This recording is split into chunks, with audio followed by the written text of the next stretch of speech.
Angela Walters. How's it going? Hey, how's it going? Pretty good. I'm excited for this conversation. Thanks Me for too. taking the time to come on the Veterans Voice podcast. Absolutely. I know you've been on the show before, but we're going to talk about completely different topics this time. Today, we're going to talk about, in summary, the philosophy of war and peace. And we'll get into some, the importance of critical thinking. We're going to get into the modern day landscape of the information space and how to sift through it all, how to think for yourself, how to make your own decisions. We're probably going to get into some politics. We're probably going to get into some what would call conspiracy theories, but I don't know. I think we'll thrive in that environment. What do you think? Yeah, no, it's going to be a great conversation. Yeah, for sure. I do just want to preface before we get started, we might get into some controversial topics, but the whole intent with these types of conversations is to bring light to them so that we can understand where we are, where we're going, and if that's a place we want to go, and then how do we change the direction of that course. And I know you're very passionate about this, so I'm kind of going to just egg you on to talk more and more, and I'm just going to sit back and learn from you. Yeah, for sure. I guess to give people kind of a little bit of background as to how this episode came about, first, a little bit about me. Yeah, let's do it. Go into your Army history real quick. Yeah, sure. So I was a public affairs specialist in the Army for 6 years. I did 5 active duty and 1 in the National Guard. Most of my contract was spent with 10th Special Forces Group here in Colorado Springs. And then I did another year with 519, the National Guard Special Forces Unit up in Denver. Mm-hmm. And, so I have some background in public affairs and in, let's just call it what it is, propaganda, because that's what we do is we make the Army look good. For sure. And avoid making the Army look bad. Right. And so after I got out of active duty, I finished my undergrad in philosophy, and I thought eventually I would get my PhD and, do something in the field of academic philosophy. But I was pretty turned off by the end of my undergrad, mostly just because I felt that academic philosophy at a certain point, for as good as the work and as valuable as the work is and can be, it often doesn't translate into practical reality. It doesn't transpose into, real solutions for real people in the real world. It's oftentimes not practical. Yeah, right, I would agree. Right. It's very much, existing in the world of theory, which can be really fun. Mm-hmm. But I'm very much led by a want to help people For sure. in very tangible ways. So after my undergrad, after finishing my undergrad, I took some time off to figure out what was next. And I decided that I wanted to be a chaplain. So I'm now in graduate school. I'm studying for my Master of Divinity Cool. at the Iliff School of Theology up in Denver. Congrats. I didn't know that. Yeah, thank you. Yeah, it's really cool. Theology school is a very interesting environment, I'd for imagine. sure. That'll be a whole nother episode. Yeah, exactly. But I'm still tied into the world of philosophy. And last year, I wrote an essay specifically on the theory of natural law, which I brought to the Concerned Philosophers for Peace conference back in October. And I'm now a part of the organization, and really lots of great scholars from around the country and the world who are a part of this. But I did notice at the conference, it seemed like there was a gap between the world of theory and the world of lived experience, and it's a conference and organization that's very much focused on war and peace and related matters and issues. And for as great as that work is, I think, in my opinion, my humble amateur opinion, it often stays, again, in that world of theory. And so if we're going to have more practical-based conversations and dialogue about this stuff, it seems paramount to bridge that gap between the world of theory and the world of experience. Absolutely. And so I came to you at the Veterans Voice podcast and pitched this idea to try and bring some of that theory into real-time conversation with people like you and me who have experienced, the darker underbellies of the lived experience side of these things. So that's how we got here. And so hopefully this is the first episode of at least a few or a handful. Yeah, absolutely. When you pitched that to me, I kind of got to thinking, this is the Veterans Voice podcast. There's a lot of, the majority is veteran listeners. And the whole purpose of this is to give veterans purpose, to, remind them they're not alone. But how do you do that?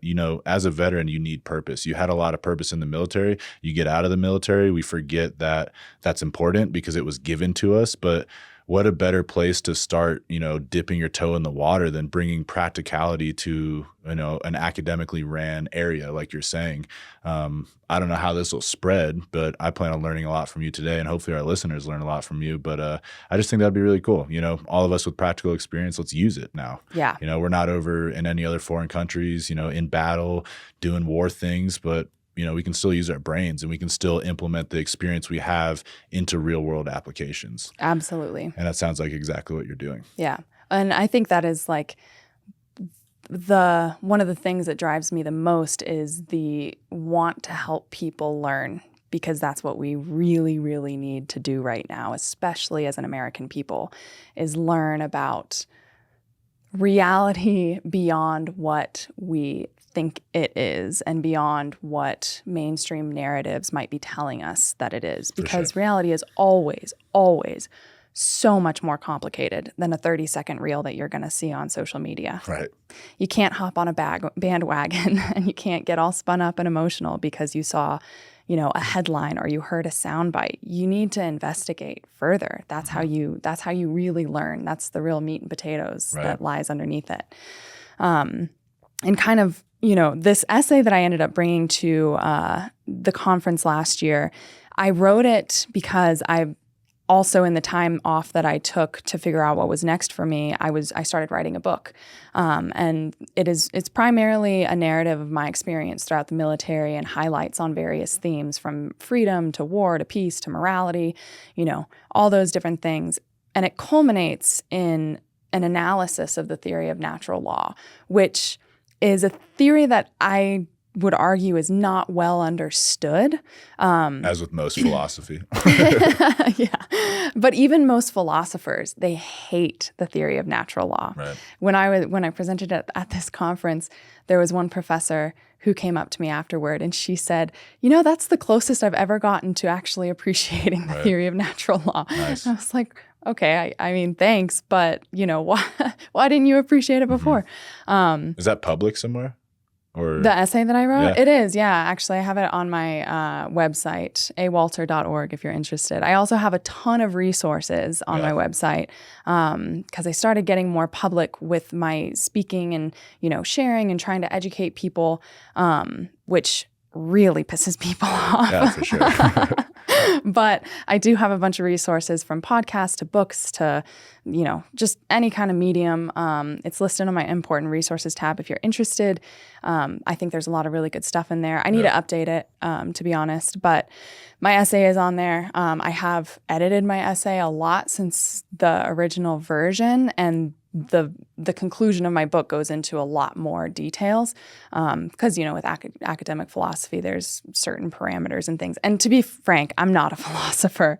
When it comes to formal academic standards, I don't necessarily meet the criteria, which is okay. There's a very specific way you do philosophy, and I'll explain with the theory of natural law, when philosophy gets a little too mystical, at least in the majority of people's eyes, then it just kind of gets disregarded and discarded.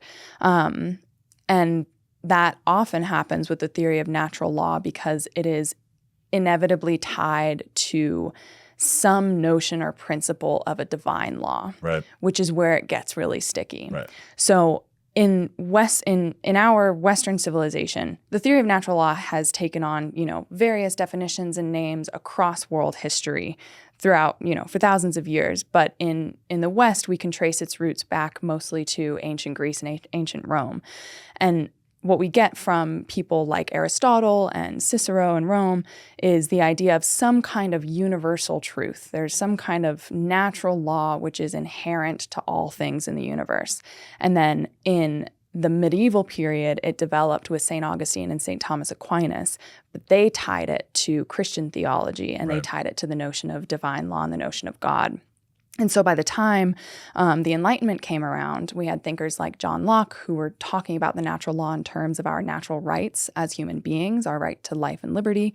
And you also see it in Jean-Jacques Rousseau, who's a French philosopher, who uses the natural law to argue for limited government and representative government.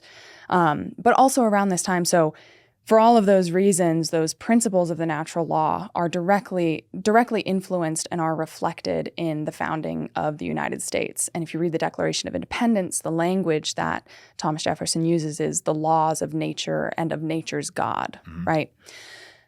But around this time, too, we see the rise of scientific rationalism and pragmatism, so more, rational-based thinking. And this was when the intellectual world started moving away from natural law theory, because it was just getting too mystical. In a courtroom, you can't say, like, well, God did blah, blah, blah. Yeah. That doesn't really hold up, right? And so that gave way to the idea of legal positivism, which essentially says that human law and morality is not tied to any universal ethic or moral principle. It's purely socially constructed. And so any law that is written, as long as, it's agreed upon and consented to within, whatever system of governance, it's valid and legitimate. So where natural law and legal positivism, I argue, intersect is this notion that morality is inherently obscure. Because it is, right? We can say, it's not right to kill people, but what about if somebody's trying to kill you? Or somebody's trying to kill someone that you love? Right. It's not right to lie to somebody, but what if you're lying in order to protect yourself or protect somebody else? That's kind of, and some philosophers like Kant, for example, would say like lying is always bad, and even if it incurs greater harm, to tell the truth, you should still do that out of principle. But that's the beauty of morality, is that it's so debatable, and there are so many different ways that it can go about. It's also the beauty of democratic governance, because it gives us the opportunity to debate that morality. And if morality is inherently obscure and ambiguous, at least in the grittier details, then it would seem like the most productive way to go about things would be to create a space where we can have those kinds of debates. Where I argue legal positivism and natural law diverge in a very important way is the matter of legitimate authority. So the natural law is basically, you have this idea of universal inherent truths, right? Multiple people, including one, I read a book by Hadley Arkes, a legal scholar and professor. He wrote a book called Mere Natural Law, Originalism and the Anchoring Truths of the Constitution. And he frames it in terms of necessary truths, right? And a necessary truth is something that is inherently unbreakable and unchangeable, and it's not contingent on any evidence or proof in order to be true itself, right? So there are necessary truths in mathematics, there are necessary truths in logic, and even ethics. If we look at the universal laws of physics, these are great examples of necessary truths. We have gravity. We don't even know what gravity is at the quantum level of the universe, but we still know that there's something which pushes all of everything in the universe and makes it function, right? We don't need to understand it in order for it to exist. We don't even need to give language to it in order for it to exist. It exists in virtue of being a necessary truth.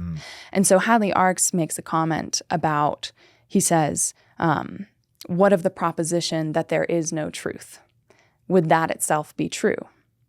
And so even in that case, if there is no truth, then that's the truth itself.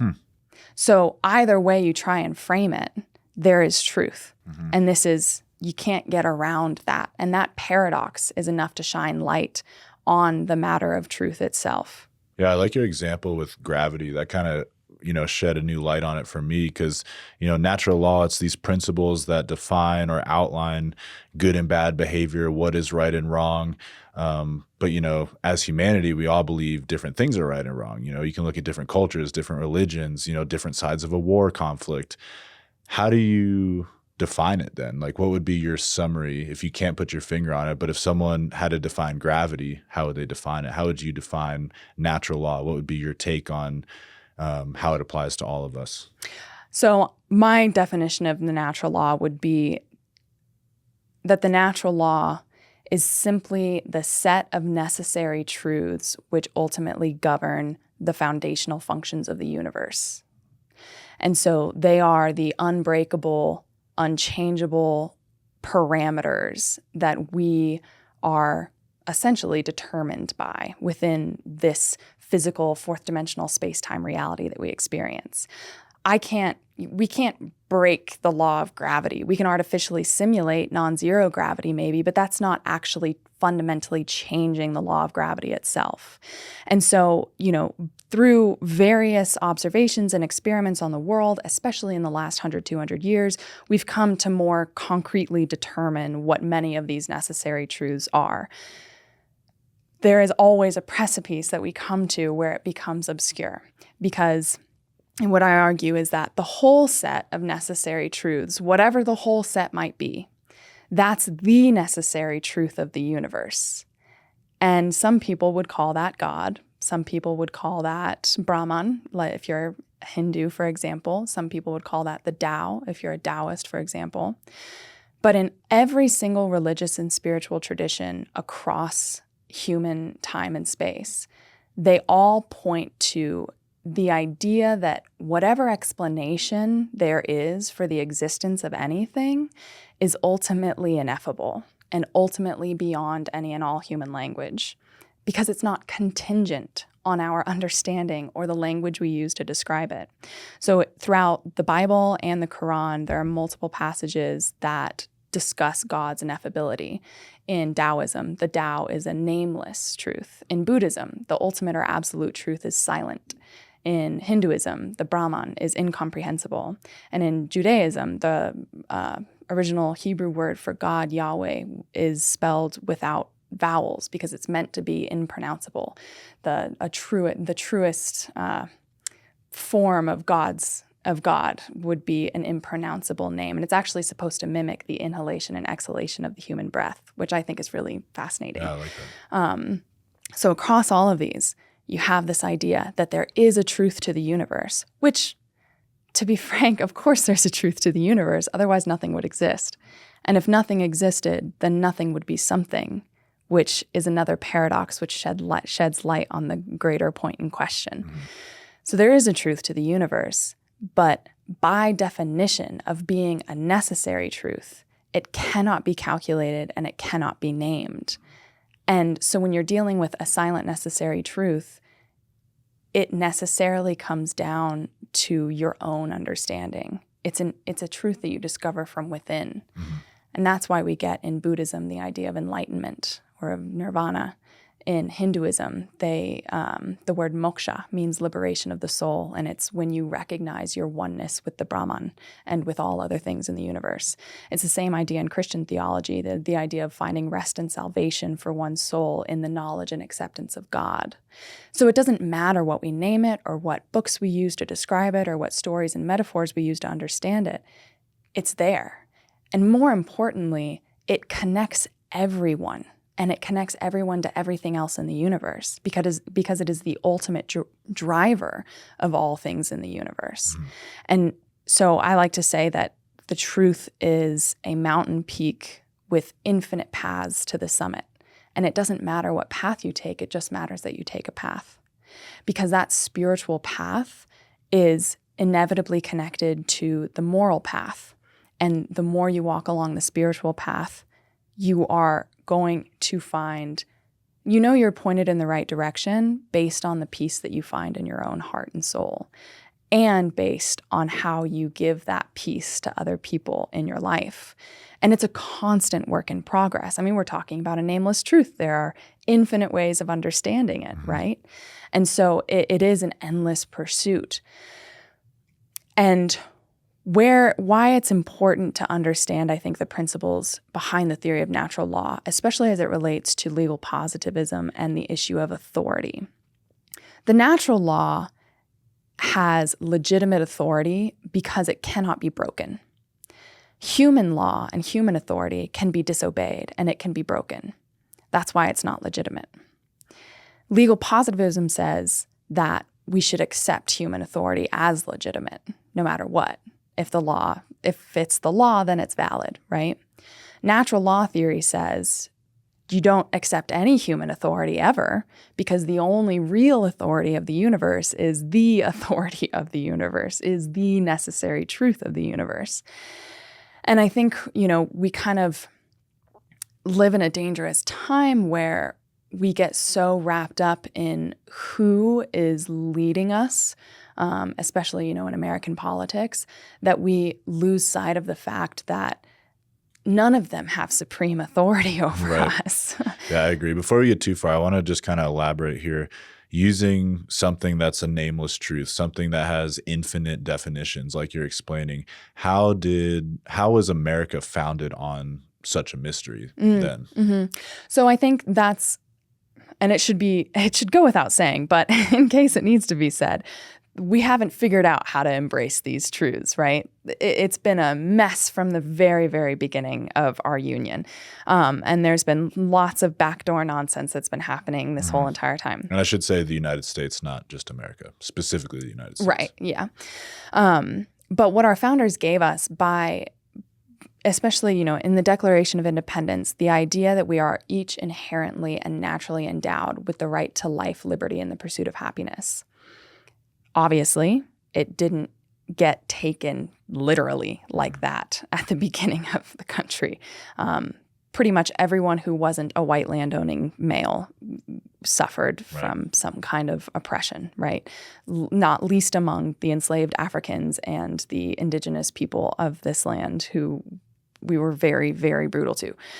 But the idea and the principle is, if each person's right to those things is protected, each one of them is embraced, and we as citizens recognize those rights in each other, and we live our lives in accordance with upholding those rights, that's the foundation to a pretty, I would argue, just and harmonious society. But it's not something that can be legislated, right? You can't legislate morality into a people. You have to teach people morality. You can only take a system of law so far when it comes to upholding these rights themselves. There are certainly ways to do that, but at the end of the day, and no matter what, it ultimately comes down to how we're interacting with each other as human beings in our communities. And so if we're marginalizing each other, or if we're oppressing each other, or if we're killing each other, we're obviously not upholding the rights to life, liberty, and the pursuit of happiness that we're each endowed to. And really we have this principle of freedom in the United States. It's like our paramount word that we use. We're the land of the free. And it sounds really good and dandy until you realize that maybe that's not so true. But you think about the principle about being the land of the free, and you realize that our freedoms are all inevitably tied to each other.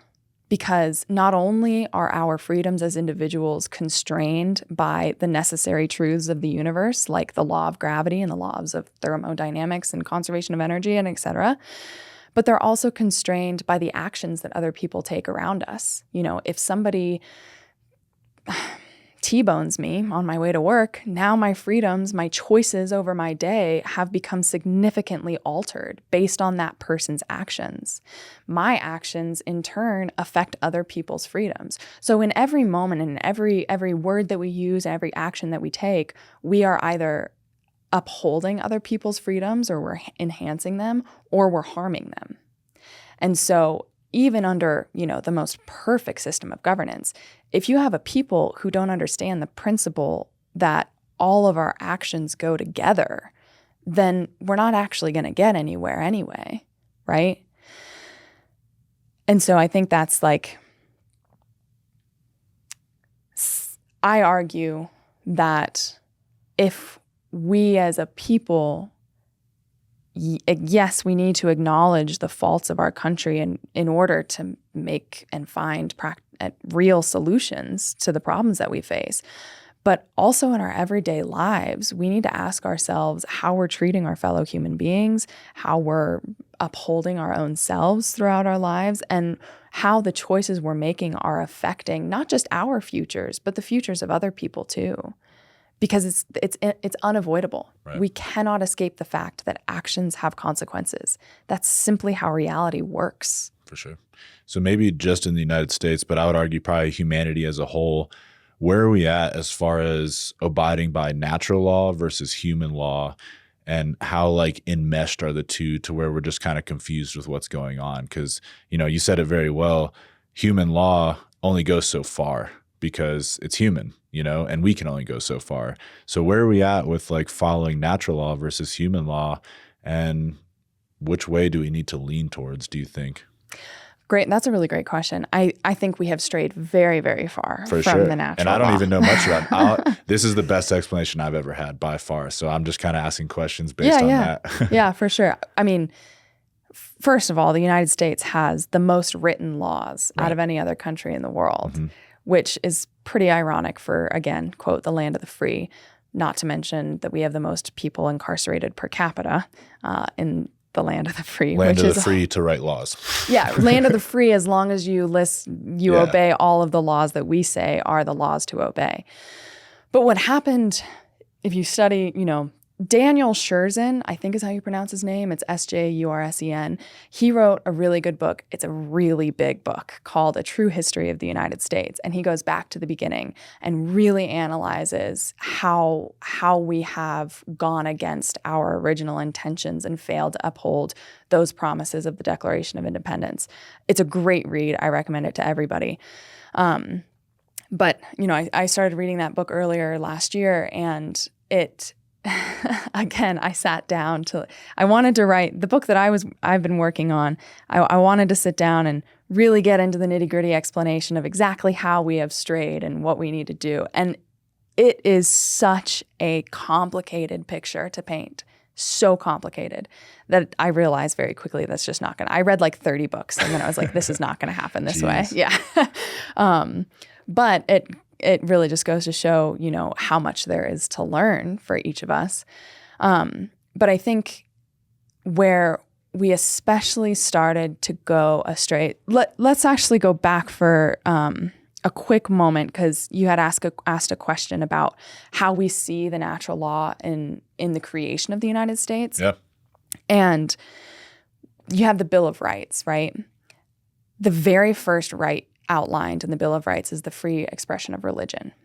I think that is one of the most important aspects of our system, because whether or not the founders realized this is what they were doing, it reflects the truth of the natural law being an inner pursuit, being an inward spiritual path that each of us as individual beings have to take.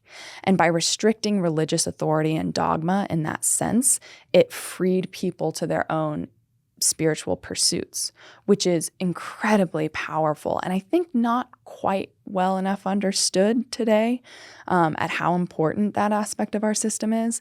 But then you have the freedom of speech, which obviously as a human being, I have the right to say whatever I want, unless you go in and physically cut my vocal cords. You're not going to, you can't suppress that, right?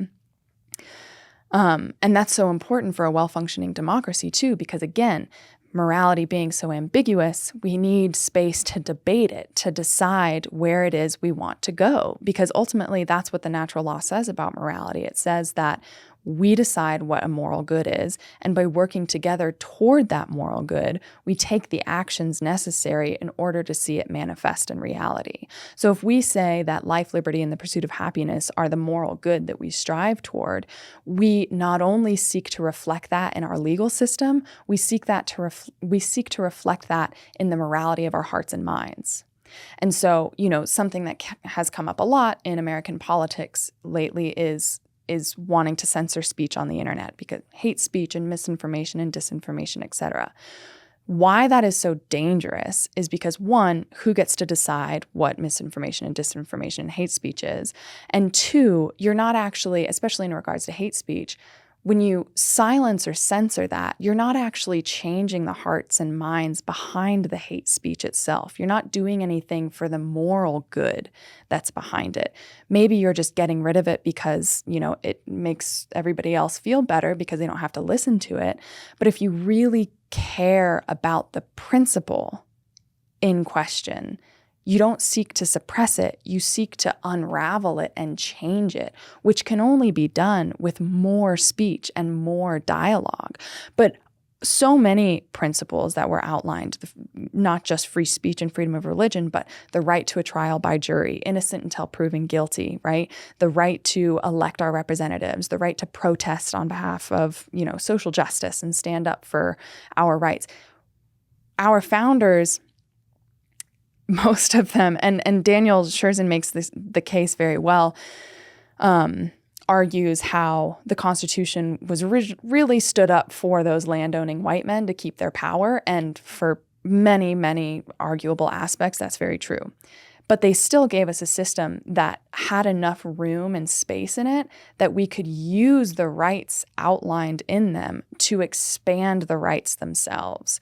And Lincoln gave a speech on this that I think captures it really well. And he says, when the founders were writing all this stuff, they weren't saying that we were all equal in size and intellect and ability and all of that, because we're not. We're different. We're all unique individual human beings. What they meant was that we are equally endowed with the rights to life, liberty, and the pursuit of happiness. And as our moral conscience evolved over time, through the democratic processes, we could translate that into the evolution of our legal system in tandem. And we have done that very successfully in a lot of different ways, not without significant trial, tribulation, and even wars to do so. But the fact that that was even given to us is really profound, and I think underappreciated in a lot of senses. It's not to negate the struggle that it has required in order to expand these rights. But we have to be honest about, the good things that have happened because of that system too.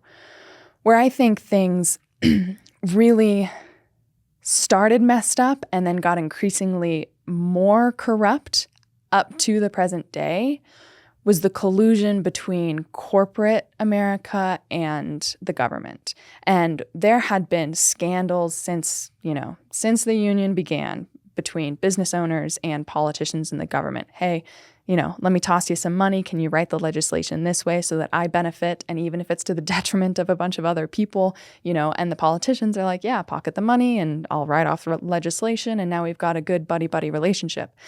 That's been happening forever. But what happened at the end of the 1800s with the Industrial Revolution is you have this whole new evolution of business in the business of making weapons of war.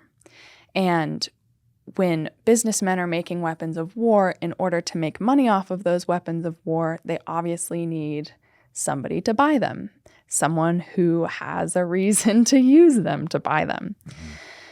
And about this time, too, was when the United States started using the military for various imperialist conquests, especially around Latin America and the Caribbean.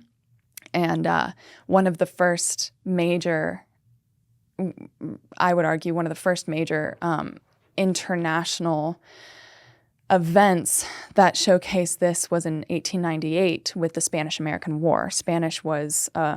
Cuba was a Spanish colony, and we didn't really like the Spaniards, and we started publishing stories about how cruel the Spaniards were to all the Cubans, fomenting American opinion, public opinion, to hate the Spaniards, and we got to do something for the Cubans, and we got to liberate them, etc. This is where the term yellow journalism comes from, which is the type of journalism that primarily exists today. It focuses more on embellishment than it does fact. And then conveniently, the USS Maine exploded off the coast of Cuba due to an undetermined cause, but we blamed Spain, and we said we got to go fight them now. And so we did, and we did it under the guise of liberating the people of Cuba from the Spanish colony. But what we actually did after that conflict was take control of most of Cuba's sugar plantations, because sugar was a booming import in America. And because our imperialist conquests were ever expanding, we also needed somewhere overseas that was safe and contained to house our prisoners of war and political prisoners. And so we took Guantanamo Bay. And this has happened in so many different countries throughout the last, since then, really, 130 years-ish. And by the time World War I rolled, there's a great book called Gangsters. I'm just all about the books. For sure. Love it. There's a great book called Gangsters of Capitalism by Jonathon Katz that goes into all of this. Really fascinating read, and it follows the story of Smedley Butler, if you're familiar with him. No. Highly decorated Marine Corps officer, did like upwards of 30 years in the Corps, I think. Was there through the basically annexation of Panama and the Spanish-American War. He went over to the Philippines and then up through World War I. And by the time he got out of World War I, he had become so disillusioned to American imperialism because he recognized that it wasn't for the people, it wasn't for the American people, it was for capitalist gain. It was because we wanted sugar and we wanted bananas and we wanted coffee, and that's what we needed to do to get it. And he came out after World War I with a pretty thorough investigation between Wall Street bankers, defense companies, and the U.S. government, and actually testified before Congress in 1934, not only about that, but also a coup, a secret coup that failed. A group of wealthy businessmen, according to him, according to Butler, came to him with the plan to overthrow FDR because they didn't like his New Deal because it hurt their business ventures. And Butler, being a patriot, denied them and then went to Congress about it. And of course, the House opened an investigation and didn't end up prosecuting anybody. And then, 5 years later, we were in World War II. And through World War II, we saw a significant uptick in our defense companies. And by the end of World War II, with the rise of the Cold War, now you have the two global superpowers, the United States and Russia, and you have the rise of the intelligence apparatus with the National Security Act of 1947. You have the creation of the Central Intelligence Agency, you have the creation of modern-day special forces, you have the creation of the National Security Council and the Department of Defense. And one of the primary concerns with kind of streamlining all of the defense and intelligence agencies together was that it would create an empire of federal power that would become too big to be kept in check by democratic processes. Truman ended up writing an op-ed in the Washington Post, I think, about 15 years later and said, the CIA was not a good idea and we should shut it down. My bad. Right. Of course, the beast was too far gone by then. There was no reeling it back in. But Eisenhower, same thing, when he gave his farewell address in, I think, 1961, warned against the military-industrial complex. And he said, this will seriously undermine our democracy. We have to be really careful. But in spite of all those warnings, for the last 70 years, since the end of World War II, the United States has largely,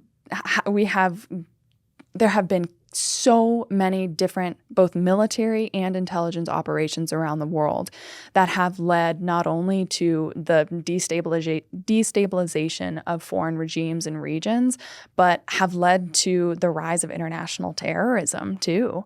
You had the Iranian coup that the CIA backed in 1953, which overthrew the democratically elected president who was trying to nationalize Iranian oil, which went against United States and British oil interests in the region. So the CIA and MI6 got together, ousted that guy, and the Shah stepped in, who led a pretty oppressive regime for the next 30 years. And by the time he stepped out of power, or by the time he died and was no longer in charge, our relationship with Iran had soured pretty well. And they were in a war with Iraq through the 70s or 80s, I think. And we didn't like either of them really, but we thought that if Iran lost the war to Iraq, that they would fall to Soviet influence. And of course, through the Cold War, the biggest, the Trojan horse of our foreign affairs and policies were to curb communism and to stand up for democracy worldwide. And that's what we used, and that's what the CIA used, to go into all of these countries around the world and basically go against everything that defines democratic processes. There was a Guatemalan coup, there was a Chilean coup, they were down in Nicaragua and Honduras, all of these places. And when Iran and Iraq were at war, we said, don't want Iran to fall to Soviet influence. So we sold them weapons so that they could fight in the war. And we used that money then to fund a group called the Contras down in Nicaragua, which weren't a really, of high moral repute, but they were going against the Sandinista government, which was Soviet sympathizers, which we didn't like. And that's what the Iran-Contra affair was. And then the government did all these things to try and cover it up. And that's a whole big rabbit hole that people can go down. But that's just, the tip of the iceberg when it comes to this kind of collusion and cover-up stuff. Let's just backtrack real quick. I feel like I'm decent at dumbing things down. I might have to do that real quick. Let's talk about why this is dangerous, right? We were talking a little bit before we started recording, but like this is essentially just backfiring of capitalism, right? Like in the United States, capitalism has allowed Americans to thrive. You can work hard, grow a company, thrive in it, and people buy your product, whatever it is, it's capitalism. Now we've gotten to a point, let's just use Amazon as an example. I would argue that I'm sure there's a statistic, but like 90% of Americans with technology use Amazon. Why is this dangerous? I'll kind of answer it before you start answering it. But like when you have organizations that have that much power over people, it can be used against you. So take fast food, for example. Like most of Americans, I see McDonald's, I'm hungry, I pull in, I get McDonald's. We argue about, high prices of groceries, but we're all going to these big name brand, here in Colorado Springs, it's King Soopers. But we all go and we use these same things, these same companies like Amazon, like McDonald's, like King Soopers, and we're giving them all the power. And they grow so large that they have the power because now they have all the money. Amazon is top 5 and, it's huge. So what would happen, this is their biggest fear is we all stop using them.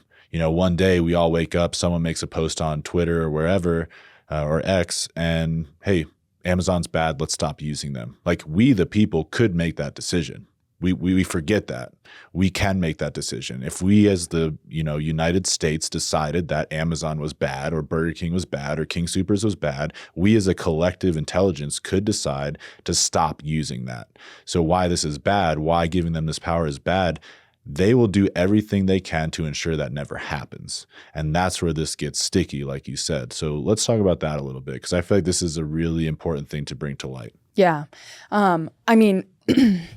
No, you make a really good point. Why it's so dangerous, especially because most people don't know this history. It's not taught to us. Why isn't it taught to us? Why aren't we learning about all of these different CIA operations in school? You want to talk about the education system? Well, Eventually. To open a can of worms, right? But in order to keep power, and especially if it's a power that most rational minds would object to, you have to turn the attention away from it. You have to keep it behind closed doors. You have to keep it behind the curtain. And so throughout the Cold War, all of these different things were happening. And, and didn't even mention that when the Soviets were in Afghanistan, the United States, the CIA was standing up the Mujahideen. We were sending them money, we were training them, we were sharing intelligence with them. And then less than 10 years later, they turned around and became morphed into Al-Qaeda and the Taliban, And so there's almost this question of, it's kind of ironic because we use the intelligence apparatus to protect national security. And yet for all of the destabilizing and propping up of international terrorist organizations that have arose because of our efforts through the intelligence apparatus, it arguably doesn't really help national security. It just increases threats and it destabilizes, other places. And something that always comes up around election season is the problem of immigration, right? But nobody talks about why there are all of these political refugees from all of these countries that, oh, look at that. The CIA has had its fingers in for the last 70 years. And that's how, I think we were talking about this before we got the show started. But like when it comes to truth is a powerful thing because it undermines evil by exposing imbalanced systems of power. And those established systems of power want to maintain their power, and they will do everything that they can in order to do it. And the most powerful thing that they have in their arsenal is information. They use information in a very deliberate kind of way to give the American people just enough to keep them living their lives and not enough for them to take action against these rising entities of power and worldwide destruction. Yeah, there's a huge illusion of control and freedom in the United States. If you went on Amazon, how many pairs of women's size 9 could you find? There's probably 100,000 different pairs of shoes you could choose from. Like, we have this illusion that we're in control. We have this illusion that just because we can go to a vending machine and choose Pepsi, and then do I want cherry Pepsi, lime Pepsi, vanilla Pepsi, diet Pepsi, or, whatever Pepsi, we feel in control. And when, we have that much control over the type of soda we drink, we think we have that much control over our government, over our politicians, and we don't. But that's an illusion. I don't know how or who painted this picture, but it was pretty slick. Yeah. Mount Carmel Veteran Service Center and the Veterans Voice podcast are partnered with Colorado Computer Support IT Pros to handle all of our computing and technology needs. They're veteran-owned, and they're your team for innovative, collaborative IT services and solutions to enhance and support your Colorado business. Here on the show, we talk a lot about business and entrepreneurship. As businesses grow, it's inevitable that you need to outsource IT services. When that time comes for your business, consider Colorado Computer Support IT Pros. Well, yeah, and that's to kind of, I guess, expand on that very topic. During the Cold War, in 1970, there was a guy who came over to the West. He defected from the KGB. His name was Yuri Bezmenov. Not a lot of people know about him or his work, which is interesting. But he brought this idea, really a warning, about what he called ideological subversion. And it was essentially a non-violent form of warfare that the Soviets used against the American people. And the main goal with it was to shape public opinion by way of infiltrating the media, academia, the education system, using every lever of power that they could possibly get their hands on. The idea was to go from the inside out to change the cultural landscape of America itself. And he breaks it down into 4 phases: demoralization, destabilization, crisis, and normalization.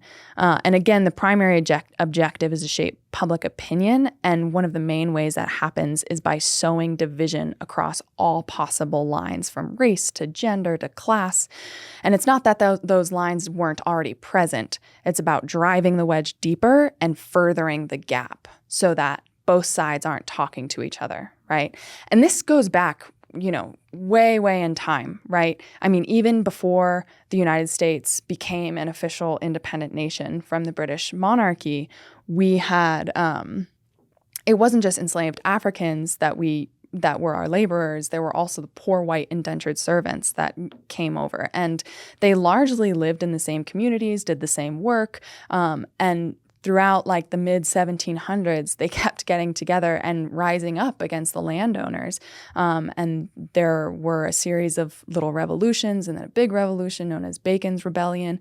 And it was these poor white servants and enslaved Africans teaming up. And what the elites did was say, well, we can't keep having this happen. Otherwise, we're going to lose all of our labor forces. And the easiest way to keep them separate is to pull on the difference of their skin color. And so they literally used the law to increase that division. They gave this illusion to the poor whites that they were superior based on their skin color. And there are books written about this stuff. I actually just learned about this in grad school. We had a little unit on it. And so when you think about the idea of systematic racism, yeah, its roots run really deep in this nation. And it goes back, and it wasn't because of even racist concerns. It was because of capitalist concerns. It was because the elites wanted to maintain their control. And so you think that was happening 300 years ago. Now we have a much more sophisticated information landscape. There are a lot more people, a lot more awareness too. And so you just keep pitting people against each other in every possible way that they can be pitted against each other.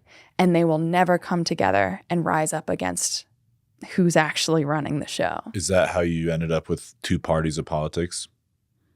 I was just recently in Iceland and I brought up politics with a local there. They don't have that.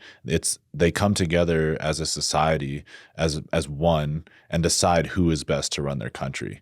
I'm not going to get into Icelandic politics, but like I resonate with that. That's, I feel like that's a much better idea. I don't know how we got to where it's, I'm red, you're blue, or vice versa. And if you're not my color, then you're wrong. And I'm going to do everything to make sure you're wrong and make sure I'm right. And, I really don't follow politics. I told you that before we started this, which is why I was looking forward to learning from you.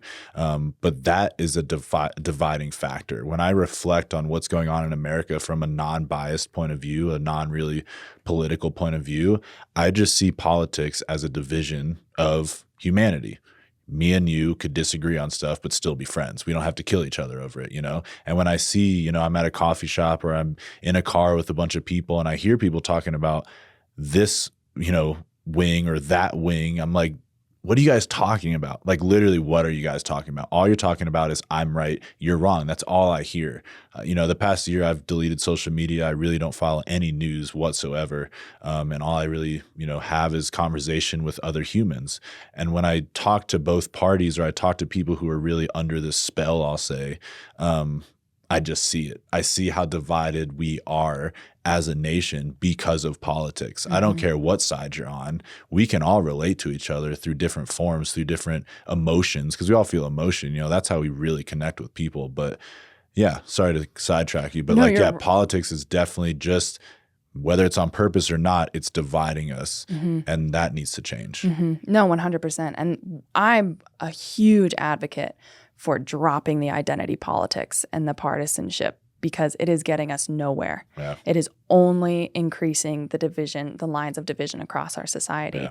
And it's true, because you get people who are in one camp or the other, and they're saying, no, my camp's better and that camp's worse, when in reality, the entire system is on the chopping block for their corruption, and even on just like, looking at the matters of war and peace, you can go back the last 70 years again, and it was red, blue, red, blue, red, blue, red, blue. And every single one of those administrations, except for the one before this one, technically, got us into some kind of foreign engagement or conflict.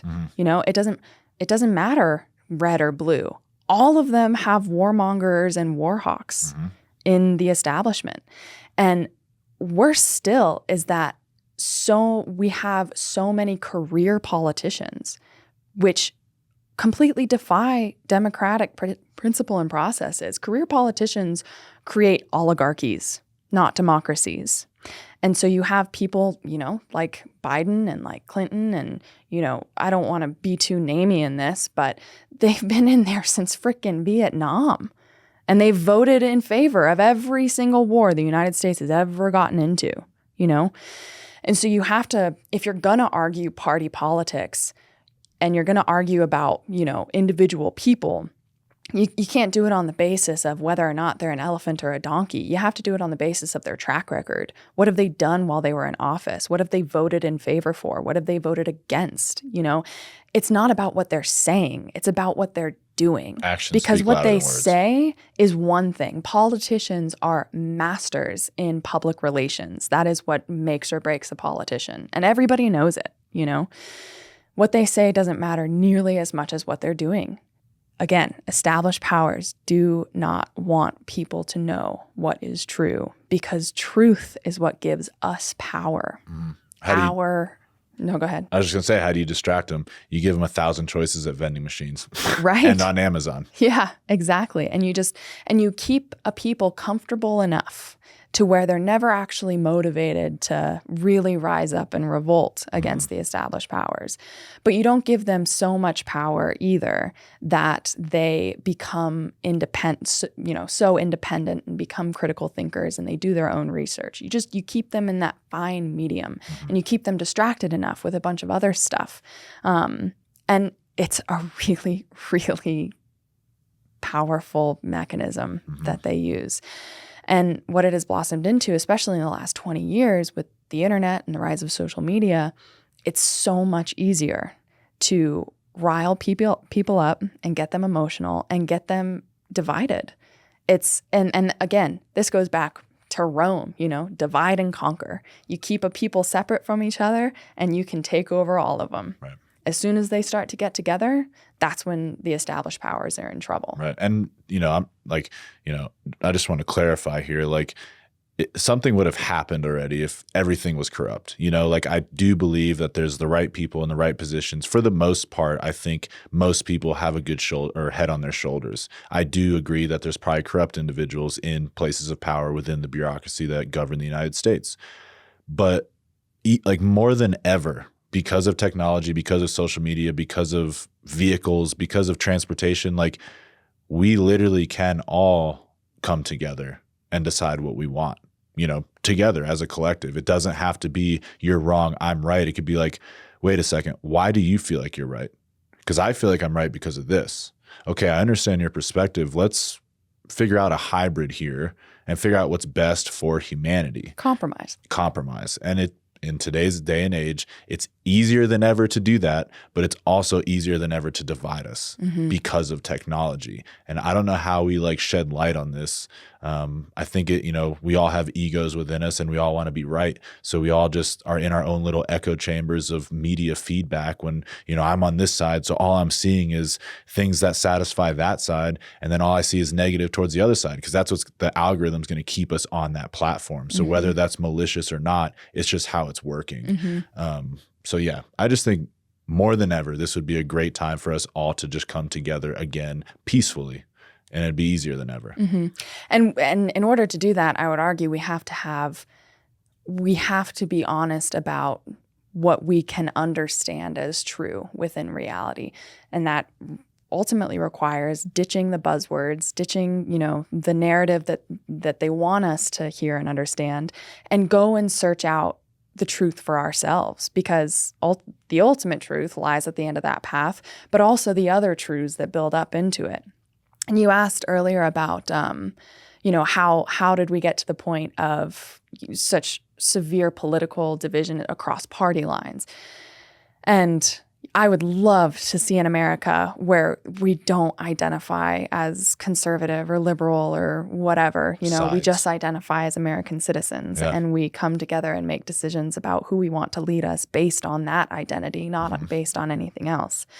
But what happened was, in the beginning of the country, you had the Federalists and the Anti-Federalists. And the Federalists said, no, we need a strong federal government in order to ensure national security and a strong union, right? But then you had the Anti-Federalists who said, no, that's going to lead to tyranny in some way or another. We need to have more emphasis on state rights and power, and individual rights and power, because if there isn't that check and balance, then the federal government is eventually going to get too big for the foundations that it stands on. And unfortunately, the fears of the Anti-Federalists have become very, very real today, because we do have a bureaucracy on our hands which largely runs on weapons of war and also a bunch of other shady ways to make money. And it gets away with it because it shrouds itself in the illusion of being some kind of benevolent force for worldwide good. But again, words are only a portrait of a painting, right? It's not the actual paints and colors and shapes and figures that emerge in the piece itself.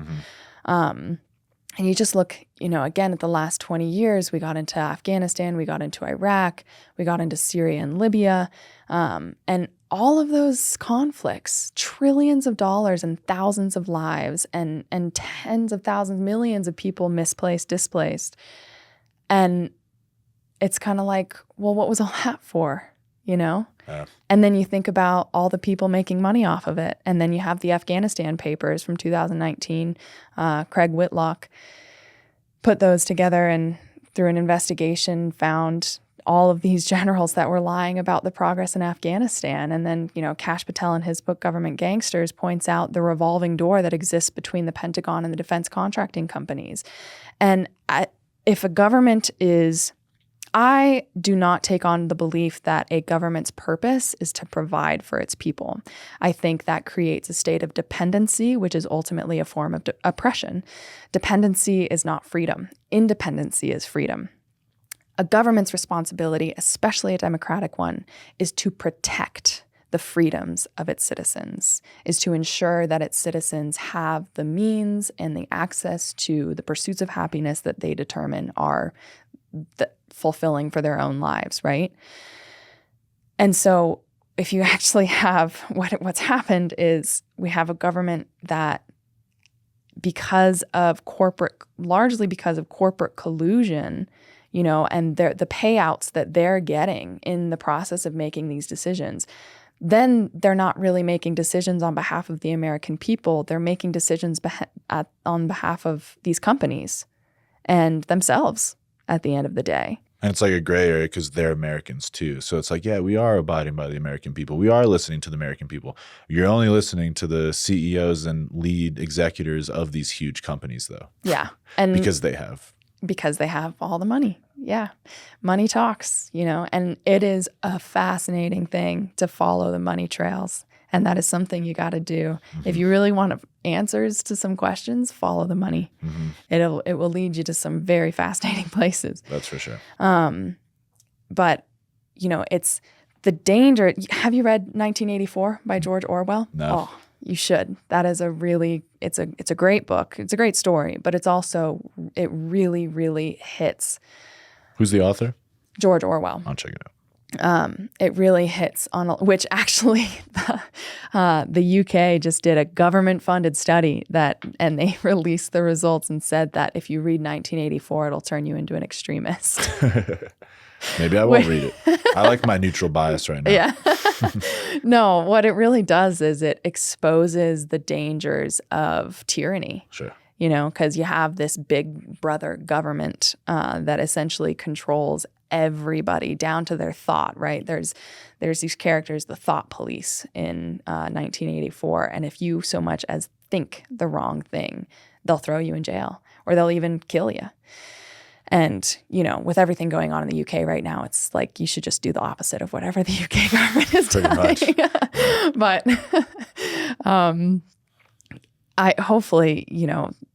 I think it would be very telling to see something like a headline like that coming out from our own government. But tyranny has many, many different forms. It doesn't always look like a fascist dictatorship. Tyranny can also take the form of tyranny over ideology, tyranny over education, tyranny over information. And all of those forms of tyranny are really just as damaging because they restrict a people's ability to understand reality for what it is and then make better and wiser decisions about where they want that reality to go. I know that there's no American citizen who wants to see the rest of the world's destruction for sake of American hegemony. I don't believe that's the case. I believe that most of us don't understand the dangers of an unchecked federal power.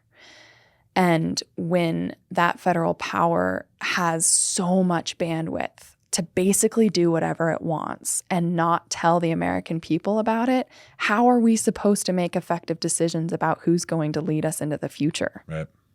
Yeah. We can't. It completely defies the democratic process itself. Yeah, that was well said. I've talked about this on the podcast a few times, but I was in Afghanistan in 2021 when we were retrograding and closing it down. I was also in Afghanistan mid to late 2000s. Completely different perspective both times. The first time I was much younger. We were there for a purpose. We were conducting missions, and it was exactly what you would imagine. And I was a young 20-year-old, and that's what I wanted to be doing. The second time I went there, I was 30. And it was a peaceful time. There was no firefights going on. There was no bombs going off. It was peaceful otherwise. And I met so many good people over there because part of our job, we were breaking relations that we had had for decades. And I just saw the world differently. And it changed my perspective completely. And I don't know how we'll ever do this, but I feel like I was able to see everyone's perspective. Like at the end of the day, we were in that country causing destruction, and I understand why they were shooting at us. and I don't understand. I understand why, but I don't understand it. And I don't know if I can really like put my finger on an explanation, but I feel like I was able to see it was just a different perspective. And it's a little bit emotional to talk about because there's like a lot of guilt associated with being there in a way. So you were there also. I don't know if you have kind of a perspective as well, but being in the military, being told what to do and go somewhere and do this thing, and you never really critically think about why you're doing it or what is the actual agenda or what is driving this. And you're just this young gung-ho dude trying to keep his country safe, or so he thought. And like, then you go back there and there's no gunfire going on and you're having conversations with people and people are crying to you. Like Americans are leaving because some of them were relying on paychecks, relying on housing, relying on safety. And then we're just leaving. And I'm like, man, we got all these people reliant on us. And then all these other people that we just wreaked havoc on their lives. What did we do here? And I've had this very like intense moral dissonance on it, and I need to like probably do my own research and go out of my own way to like understand it more. But for me, I'm a very emotional, loving person. It's why I don't like to get into politics, because I just see it dividing people. And I'm like, dude, we're all the same. Man, here's the hippie in me. No, but it is because because truth is the great equalizer, right? For sure. We are all made equal and we are all tied to each other and everything else in the universe by the truth of it. Right. That's like that period, right. And every great prophet and sage and enlightened teacher who has ever walked this earth, which there have been many, many, many throughout history. Most of them don't make the history books. We remember the few really big ones, right? But there have been many who have taught these things, and they all, the compass of wisdom throughout points in the same direction. And it all points to our interconnectedness. And that is a sacred and divine thing. And we use language and words and labels and categories to divide each other and fight and kill. And it completely defies the truth of our interconnected existence. For sure. And that's why we have an anxiety epidemic. We have a depression epidemic. All of this stuff that I feel like is so easy to fix.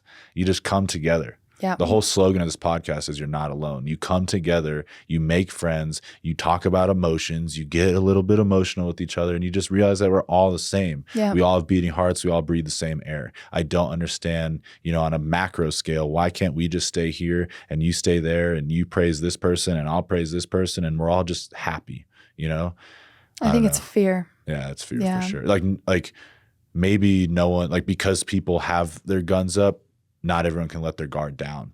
And it's like there needs to be some kind of neutral, I don't know what it would be, like an event or something. Like everyone, let's just let our guard down and start over. Like maybe a year, no war. Someone make this call. Like we all need to just figure this out peacefully. I know, well, I don't want to say it'll never happen because I have high hopes, but I don't know. That was a completely different perspective shift for me being in Afghanistan that last time.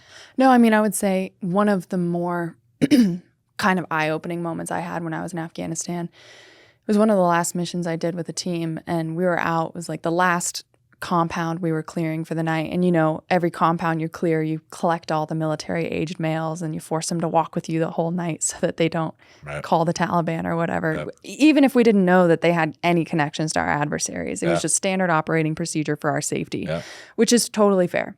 But, you look at these, I remember looking at this line of like 24 mams all tied together, just looking like little ducks, following us through the village. And they look pissed and they look or bored or just like they've done this 1,000 times and they're like waiting for the night to end. Right.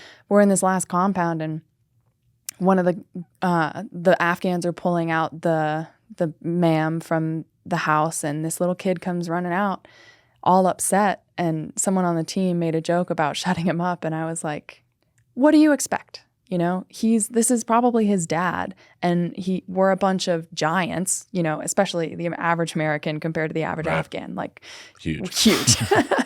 A bunch of giants come into your home in the middle of the night bearing guns, kidnap your dad, and you're 9 years old. You think you're not going to scream and cry and like be upset at the situation? And it was just this moment I had where I realized how easy it is to step into the role of liberator, but turn on a dime and become the very monster we claim to be standing up and fighting against.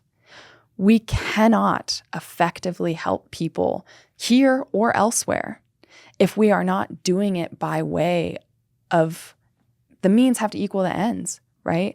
If we want to establish peace, we have to find peaceful means in order to do it. If, fighting a terrorist organization is a very kind of shadowy thing to do, it's rooted ultimately in ideology. You can't just bomb ideology out of existence. You're just going to create further extremes because people in these regions are going to see that, and they're not going to understand that we are trying to free them from, these oppressors that exist in the region. They're going to see other oppressors coming in and terrorizing them. And then we're even like further back than ground zero from where we started. Yeah. Right. And I feel like there's just not enough critical thinking around that stuff. We don't think about the long-term consequences of our foreign policies and actions. And there have been lots of people, way more professional and, more intelligent than what we're talking about right now, but who have written books on failed American policy, and they get silenced and smeared by the establishment. They get totally marginalized. They don't get brought into the intellectual space. They don't get taken seriously. Because if they were, well, that would harm the interests of the established power who benefit off of creating endless wars around the world. The Veterans Voice podcast is sponsored in part by Optum and is produced in the Optum Podcast Studio. Optum and Mountain View Medical Group offer 20 clinics throughout the Pikes Peak region. Their primary and specialty care doctors provide quality, patient-centered care backed by Optum's leading health services and technology. They are dedicated to helping our community live healthier while keeping care affordable. Visit optum.com/Colorado today for more information. I just had a little bit of an epiphany I want to share. When we were in Afghanistan, if we were fearful to go into a village because we knew, whoever was in there and whatever group was in there, and it was a lot of weapons known, what would we do? We're scared to go in there. So what would we do? We would instill fear when we showed up. Helicopters, trucks, lights, bombs. We're instilling fear because we're fearful. So therefore we're winning first. And then I just thought of the United States right now. There's a lot of fear mongering going on. There's a lot of stirring up of the population. Let's get everyone fearful. Who's doing it and what are they scared of? That's a good question. I don't know. Maybe it doesn't have an answer, but why is there so much fear mongering right now? Are they scared of us all just being happy? Are we all just going to come together and be happy? I think they're scared of us figuring out the truth of who they are. They. I mean, it is like a proverbial they, right? Like this ethereal kind of thing. Right. But you can, it is concrete and tangible. You talk about again, the career politicians and the career bureaucrats, the unelected bureaucrats that have existed in these high places of influence and power for decades of a career, right? That weren't put there by the American people, but who have stayed there on their behalf and made decisions not on their behalf, which we aren't necessarily privileged to because they don't put that information out there in the mainstream. They keep the mainstream tight. They tell us what they want us to hear. And if we heard, about all these people who are making all these bad decisions, well, then at the next election cycle, we'll vote against them. And then they won't have their power to make those decisions anymore. Right.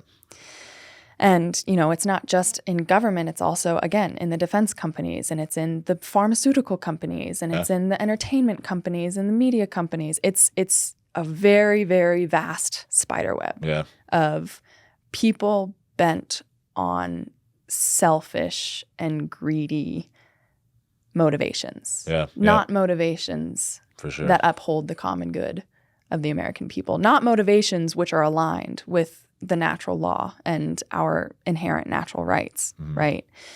They're purely motivations that only result in their gain, their personal gain. Yeah. And a really easy way to distract people from that is, one effective way that we've seen is to have a scapegoat. And hatred and fear, again, are very, very powerful emotions. And when that gets built up, focused, and, they perfect the focus and the direction of those kind of emotions, you don't see the bigger picture of everything else that's happening over here. It doesn't necessarily mean that there's not good reason or justification to have those emotions toward a certain person or toward a certain event or whatever, but it requires that we as a people can hold our own minds in a place where we don't just swallow that immediately without thinking critically about it, right? I mean, something I thought about actually when I was going through basic training is, they take away everything that's not related to the Army. I remember I brought a book of Sudoku puzzles with me and I had to turn that into the drill sergeants. Really? Yeah. I also brought a copy of The Hobbit, which I had to turn in, which is my favorite book. And there's so many times throughout training you're just kind of like sitting around and waiting, and it's just, you've got literally nothing else going on. Right. And they don't want you doing anything except staring at the ground. Yeah. And I just remember being so frustrated. Like, we're going to be, we're training to be soldiers. Wouldn't it be like a benefit to us to learn about history or geopolitics or international affairs or anything along those lines, Would it? Would it? Yeah. Exactly. Yeah. Exactly. Because maybe if we actually started thinking more critically about those things, we wouldn't be so willing to put our lives on the line for them. Right.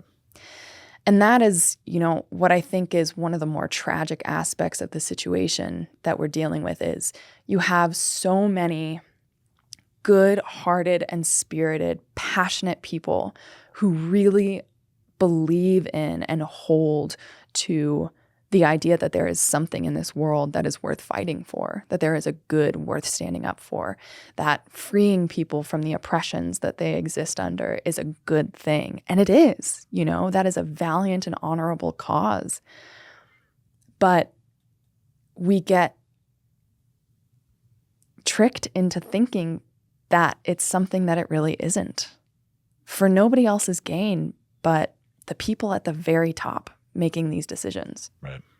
I want to pull us out real quick because it's super easy to lock yourself behind a computer and just get into this stuff, and I think that can be unhealthy. Like, this is really good these are really good topics. It's really important to talk about this stuff, but it's not healthy to just sit around and like talk about this all day. I know, like, there's a lot of anxiety, there's a lot of depression out there, especially in the veteran community. Suicide rates are high. I think a lot of that comes from like we start mongering our own fear. Like, any one thing that we talked about today, you could go down the rabbit hole and be like, we're screwed, And like, just that thought alone of like, we're screwed, it could be enough for someone to end it. You know what I mean? So I don't want anyone to slip into that. Like, here we are talking about it. We also do a lot of other things. So let's just sidetrack real quick. What kind of hobbies do you have here in Colorado to like free your mind, get out into the fresh air, and just enjoy life? Yeah. Well, I'm a big hiker and love getting out into Colorado's beautiful 14,000 foot mountains. Big skier too, and just really just getting out into the mountains. How many have you summited at this point? I think 21 or 2. Wow. Something like that. Yeah. What was your first one? Bierstadt. I haven't heard of that one. Yeah, because there's what, Bierstadt, 50 up on the Front Range, 58, 54 official and 4 unofficial. The Earth's still like moving, right? Technically, yeah. The Rocky Mountains get shorter by I think like a centimeter a year or something. They're pulling away from each other, but yeah, there's lots of peaks, and really just getting out into the mountains and breathing in the pines and listening to the quiet is a huge escape for me. And also, one of my favorite places to be is at the top of a 14er and just taking in the endless horizon around you. And it really makes me feel really small, but it's in that smallness that I feel the vastness of just the universe's divinity. And that is such a powerful and grounding and centering thing for me. And it also reminds me, to kind of, double down on your point about how scary all of this can be, definitely.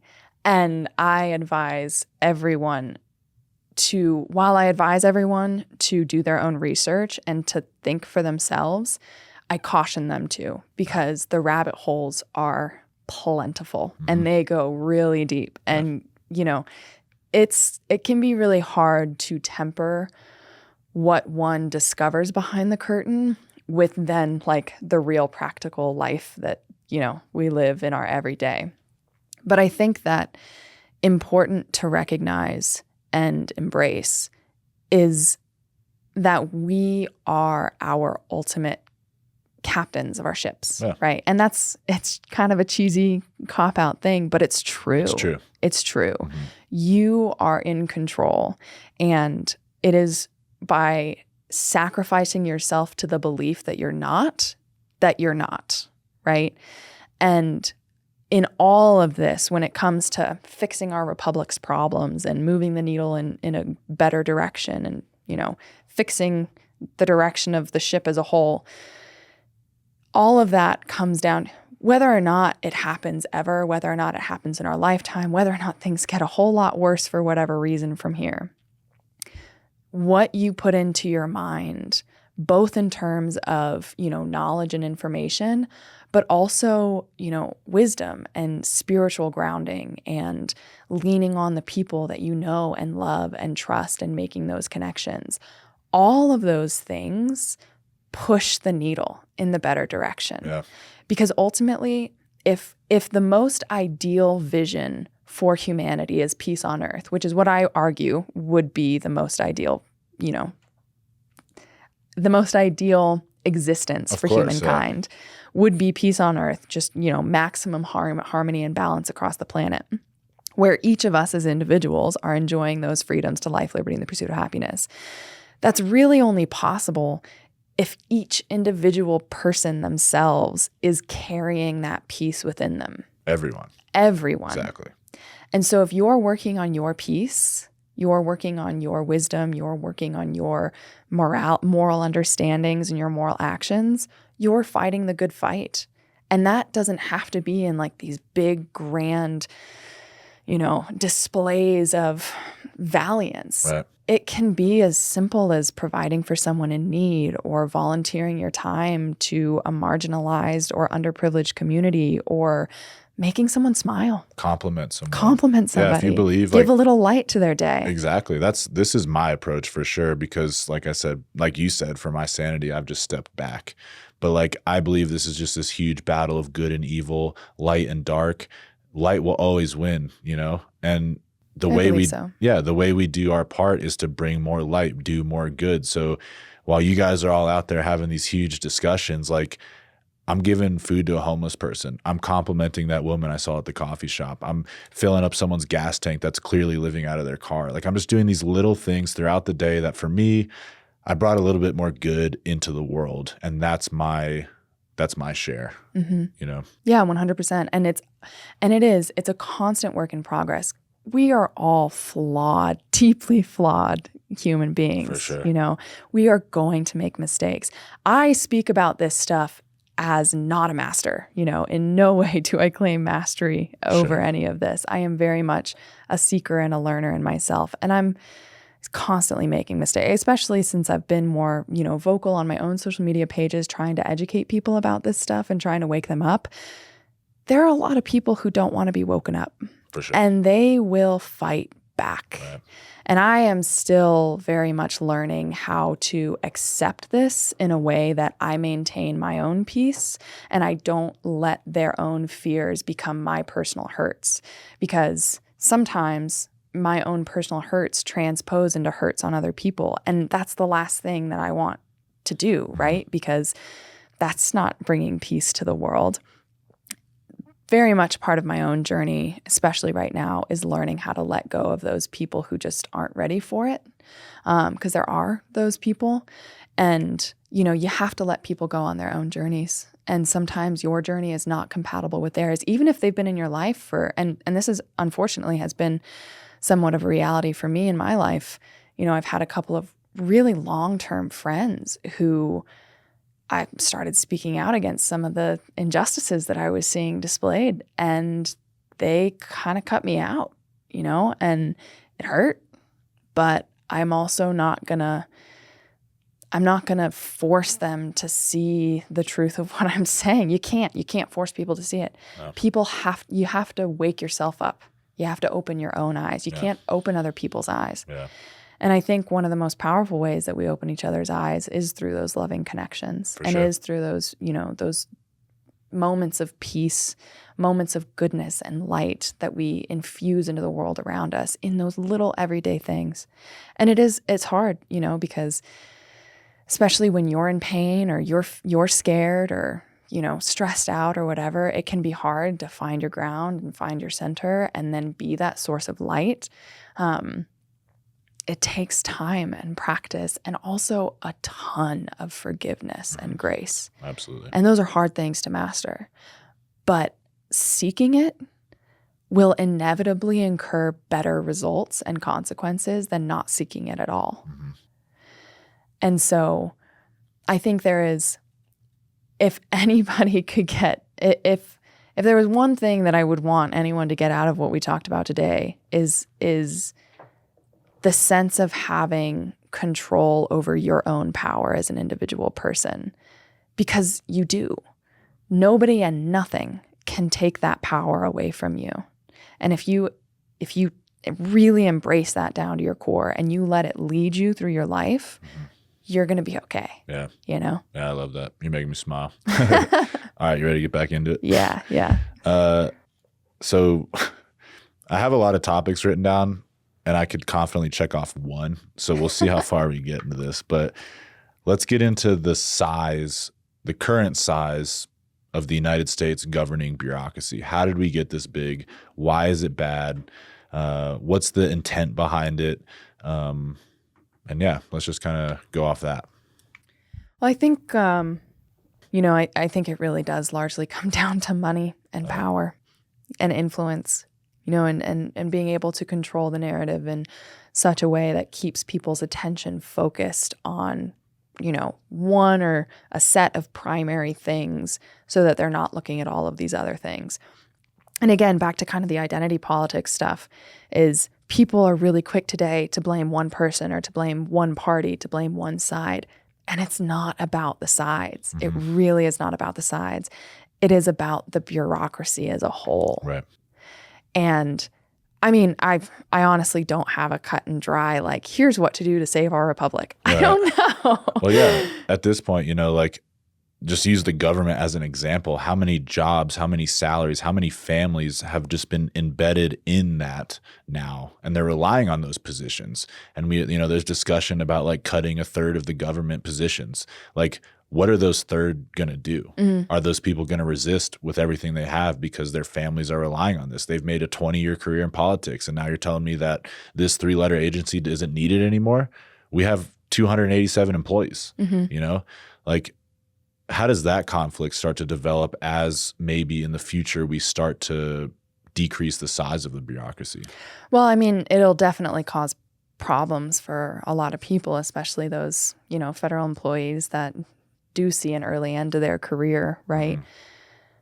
Does saving the careers of, a few 100,000 people trump the common good of the longevity of the republic? Probably not, right? I think, to go back to the ambiguity of morality, right? Yeah. Like, there is no easy answer. And I think that's something too that we're dealing with is people want easy answers. They want easy solutions. They want quick fixes because that's the world that we live in. We can order something online and it's on our doorstep the next day. Yeah. Like, we live in the age of convenience, and we think that the solutions to our problems are going to be convenient. But when you're talking about multi-decade, multi-dimensional issues, they are going to require multi-decade and multi-dimensional solutions, which is going to require all of us to know a lot more than we currently do, right? Even if we as citizens don't have anything to do with the government itself, we have no direct ties, just keeping ourselves aware of what's going on and the direction of things gives us more power as voting citizens, as protesting citizens, as speaking out citizens to speak to, the deeper possible solutions that might exist. And what's so beautiful about democracy is that it recognizes no single person or no single group of people has all the answers. That we all need each other because we all bring different and unique and valuable perspectives to the table. But if you silence some or a majority of those perspectives, or you cancel them, now you've just restricted our ability to understand the situation deeper. Exactly. Because you don't know what kind of perspectives these other people are bringing, right? Which is the point, in a way. Exactly. Yeah. And so I think, again, if we are going to address our republic's problems honestly, we have to be willing as individual and, collective citizens of the country to take a step back, to get off the bandwagons, and to seek understanding of the bigger picture. For bigger picture, it most certainly is. Mm-hmm. If we don't, we're just going to it's a snake eating itself. Right. We're just going to stay on one side of the line or the other. We're just going to keep fighting with each other, and we're not going to find common ground or compromise. Ever. That's for sure. We kind of touched on it a little bit, but I want to talk about critical thinking. I know you touched on it, but like in today's world with the modern, information landscape, that's really the only word I can come up with, but like you can find anything you're looking for. So how do we ensure that we're critically thinking, and how do we identify? Because I've thought about this. I think about this often. I look at a screen as minimally as I possibly can. Like the other day, I was traveling this weekend. I was in a hotel. We were all eating breakfast, and the news was playing behind us. And I took my breakfast and I went outside because I don't want to just be aimlessly fed information, because I don't know how that's affecting me. I know that's an extreme case, but I'm an extreme case. I don't want that. I don't want just this barking news about fires and politics and wars and like, dude, what is it? I'm trying to have a good day. Yeah. And it's 8 a.m. Yeah. So given this abundance of information these days, how do we maintain our path, our critical thinking ability, and our, non-biased opinion, our free will? Mm-hmm, mm-hmm. Yeah, that's a really good, I like that you tied those two together, because free will very much comes from agency over our minds, right? And whatever information we're putting into our minds, if it's corrupted information, whatever actions, thoughts always precede action, right? So if our thoughts are corrupt, our actions are going to be corrupt in the aftermath. Mm-hmm. So I think it's great that you can, you have the self-awareness to recognize, nope, this isn't good for me. I gotta just, for my own sake, for my own sanity, I'm not gonna ingest this information. I'm gonna remove myself from the picture. I think that's a really powerful thing for people to learn how to do. It's not to say that you should always do that, because you need to pay attention, right? But based on all available evidence from the last 80 years, whether it's the Soviets, whether it's the Chinese, whether it's the CIA, our information has been compromised. And it has been compromised for a long time. And so if you're going to get on the mainstream, do not ever take the mainstream at face value, ever. No American citizen should ever be swallowing headlines and parroting them for truth. Yeah. Because, and then arguing with an innocent person about it. Exactly. No, because it's not only does it, further the division and the lines that separate us, but it again, keeps us away from the deeper truths behind the bigger picture, because history is not contained in a headline. You have to go out. What I tell people, and what I have found very useful, is to look for patterns. Look for patterns of information. And if somebody who is using their platform is being smeared by the establishment, or being silenced and being slandered, you could probably bet that something they're saying might possibly be at least a little bit true. Mm-hmm. If you can corroborate their conclusions and their claims with your own independent research, that's a good sign. Mm-hmm. If you're hearing headlines from, mainstream sources, and they're all saying the exact same narrative, and you can't really find tangible evidence to back that narrative up, you're probably looking at a psychological operation. Yeah. Or if there's a single explanation for every single problem, i.e., this governing person is bad. Yeah. Right. And that's just, nothing is that clear cut and dry. Nothing is that black and white. And again, if you just look at let's say, conflicts that are currently going on around the globe. You've got Hamas and Israel. You've got the war in Ukraine. Those things cannot be understood by even, a dozen books on the subject. You're going to get a lot closer to understanding the deeper implications and the deeper historical lines that have led to this current conflict. But there is always more information to know because there's always more perspectives and more interpretations and ways of understanding things. And again, governments filter, especially when you have a government-backed education system, governments filter the information that gets put into that education system. And like Yuri Bezmenov makes a point about, if there is a subverting power, I don't want to freak people out, but if there is a subverting power that has infiltrated the United States government, it would probably be in their best interest to make sure that teachings on ideological subversion didn't hit the mainstream or didn't make their way into the education system. And I, for one, have never seen Yuri Bezmenov on the mainstream. And I certainly didn't learn about him in school. Right? That's a good point. So it's just about, you always have to leave the door at least slightly ajar, to leave enough doubt to come in, to keep you skeptical. Because even under, actually, Noam Chomsky, he has lots of books. He has done a lot of work on like psychological operations and critical thinking and information warfare and things like that. And I actually just saw a clip from him recently. And he makes this point, which I've been trying to make to people too, is that even under the most perfect system of governance, as transparent as it could possibly be, as morally as much integrity as it could possibly contain, it's still run by human beings, which are susceptible to corruption. Always. Mm-hmm. Absolute power corrupts absolutely, right?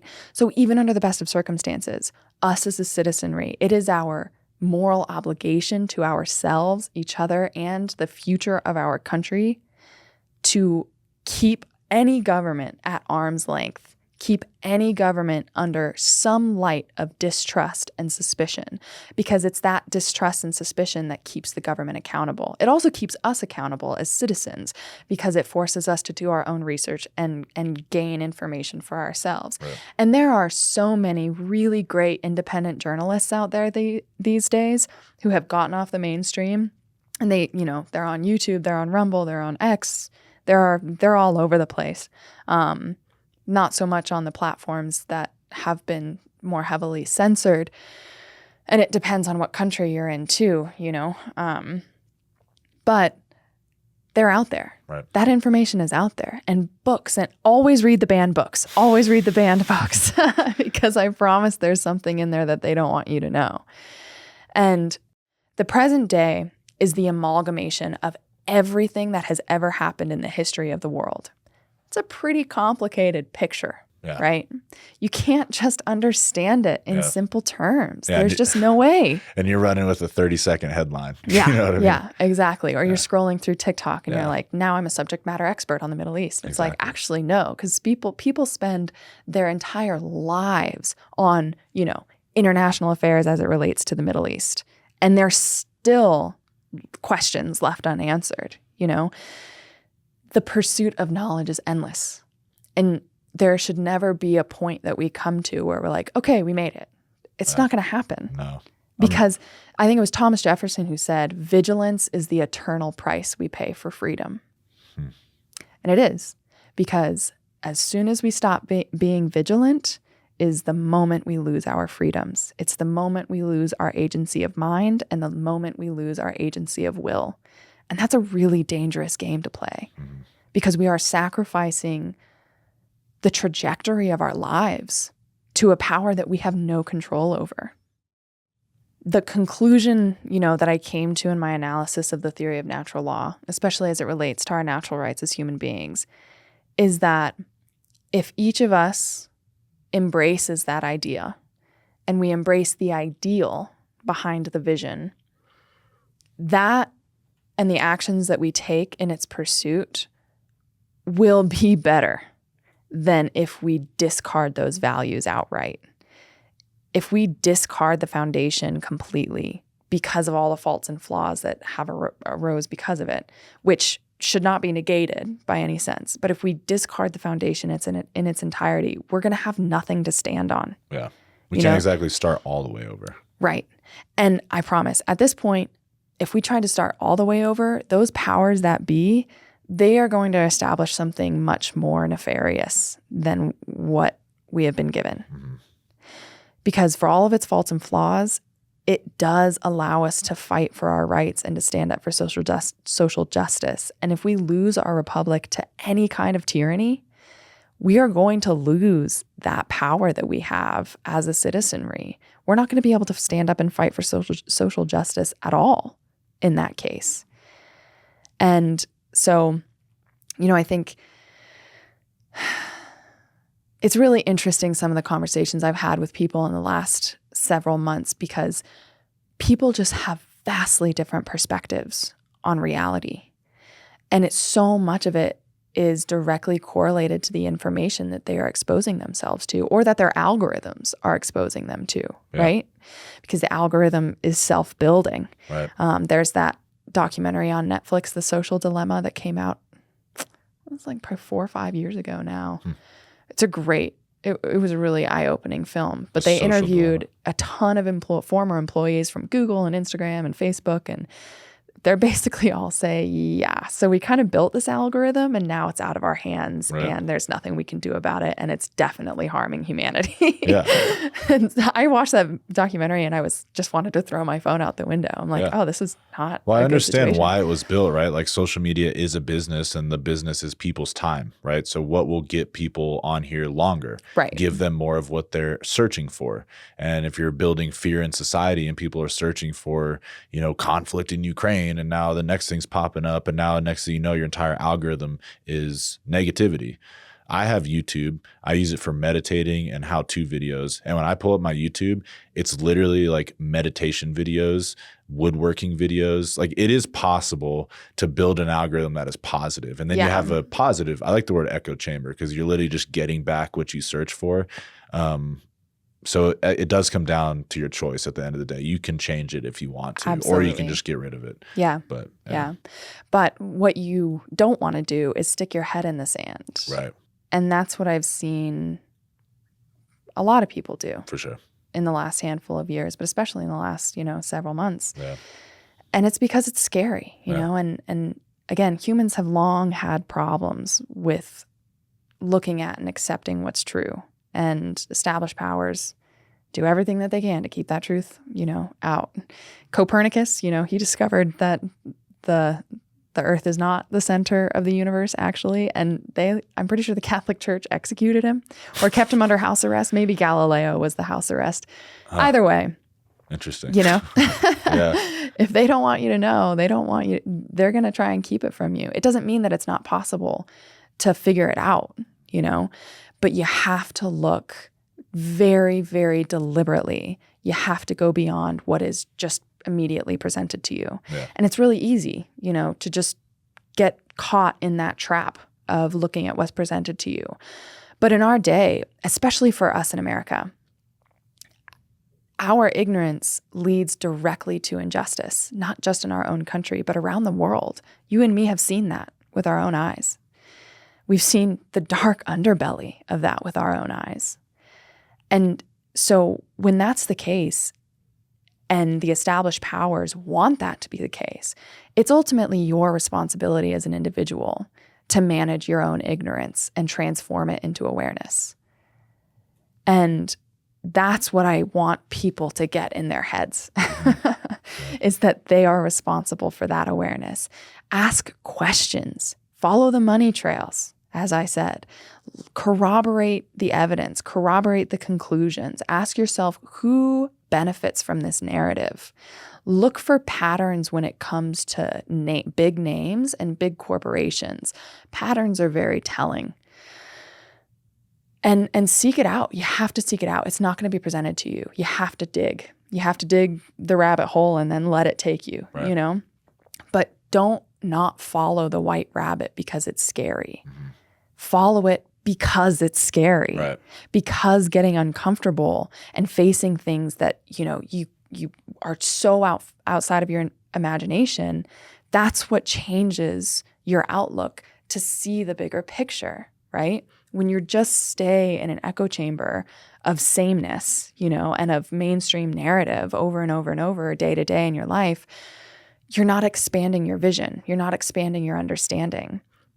Expanding your knowledge, it is inevitably going to lead you to conclusions that once upon a time you might never have accepted.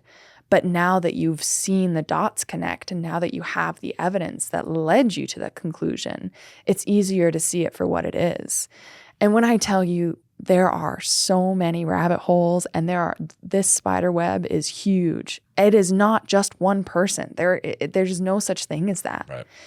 And to get caught up in that emotional trap, and to get caught up in that trap of ignorance, it is so not only self-defeating, it undermines democracy. It undermines our republic. And it undermines its future toward a future of prosperity for everybody too. Yeah, this person is the problem and this person is the solution. That's conflict. Yeah. And it's never that black and white ever. No. Well, let's talk a little bit about future episodes. Like I really enjoyed this conversation. I learned a lot. I feel like you said the rabbit hole is never ending. So I would like to continue this conversation. So you have some discussions going on with some philosophers around the United States, but let's just talk about some possible future episodes and who you might want to bring on. Yeah. Well, we have a couple of professors who they just wrote a book together, and they do a lot of work in just war theory, and as well as pacifism. And they've offered to come on and have a conversation about, identifying those two kind of opposing philosophies, and the benefits and consequences to both of them. I think, I lean more towards pacifism because ultimately, peace is what I want to see for humanity. Yeah, me too. And I think just war theory gets a little too ambiguous because, from any perspective, a war could be just by the person, fighting it, right? Mm-hmm. But I'm not an expert in either of those fields, so it'd be interesting to hear some of what they have to say. But like at this conference recently, there were so many different conversations in regards to war and the environment, in regards to propaganda and the information landscape. A really hot topic of conversation is drone warfare and cyber warfare, because that is coming into the modern battlefields a lot more than conventional warfare is. And there are just a lot of really pertinent ethical questions that come about with the advent of battlefield technologies. When you talk about, for example, facial recognition technology and using that on drones to identify high-value targets. Well, what if those high-value targets belong to an organization that's still using donkeys as transport? Is that a fair and just equation? For sure, no. So you think about, but would those capabilities ultimately solve the conflict itself? And, that's a scratch on the surface of the debates that can be had when it comes to these conversations. Mm-hmm. And I think they're really valuable. And part of what makes dialogue so powerful is that we learn. That's the whole point. That's just the whole point of life is to learn. Yeah, but we all just want to think we know. Yeah. And I hate that. Yeah. You meet those people, I'm not talking poorly or negatively about anybody, but like the beauty in life is admitting you don't know and that you'll never know everything. And that, like you said, it's a journey all the way until the last day, which we don't know when it'll be. It's an adventure. You just got to keep getting smarter, keep learning, and keep creating your own philosophy, your own opinion on stuff. Mm-hmm. And keep seeking out your own wisdom. Mm-hmm. And again, that summit of truth, it's a summit of understanding, but then it goes on and on and on, infinitely upwards. Right. It is a constant path, yeah. And it's fun if you let it be, really, because, the more you learn, the more power you have over your own life. Mm-hmm. And you get to decide what you're learning. You get to decide what you're putting into your brain. And that's power in itself. Mm-hmm. It's like once you get to the peak, now you realize there's all these stars and stuff to look at, and that's never ending. Yeah, right. Like that. I like that vision. Yeah. What's the title of your book? Tell us a little bit about it. The title is Virtues and Vices, A Veteran's Tale. And it's essentially about most of what we just talked about.